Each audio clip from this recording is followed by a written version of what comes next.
ازيكم يا حلوين؟ النهاردة هحكيلكوا حكاية قفص العصافير.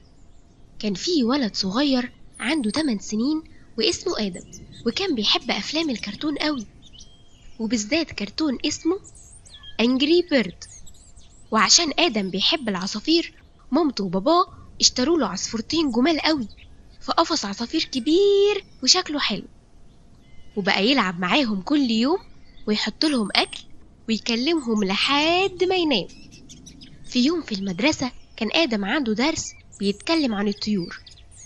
كانت المدرسة بتقول إن الطيور بتحب الحرية وبيحبوا يطيروا لأن ربنا خلقهم بجناحات، وإن إحنا ممكن نلعب معاهم من بعيد نأكلهم، لكن ما ينفعش خالص نحبسهم في قفص، وإن العصافير كده مش بتبقى مبسوطة.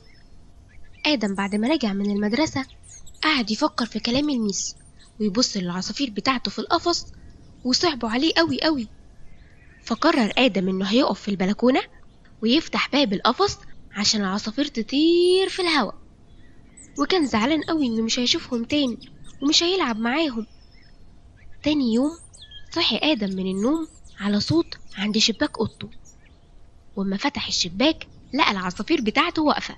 فرح قوي وجري بسرعة يجيب لهم أكل ومية، وكلوا العصافير وبعد كده طاروا تاني. وبقت العصافير تيجي لآدم كل يوم عند الشباك، يفضلوا واقفين شوية ياكلوا وبعد كده يطيروا تاني. وتوتة توتة خلصت الحدوتة.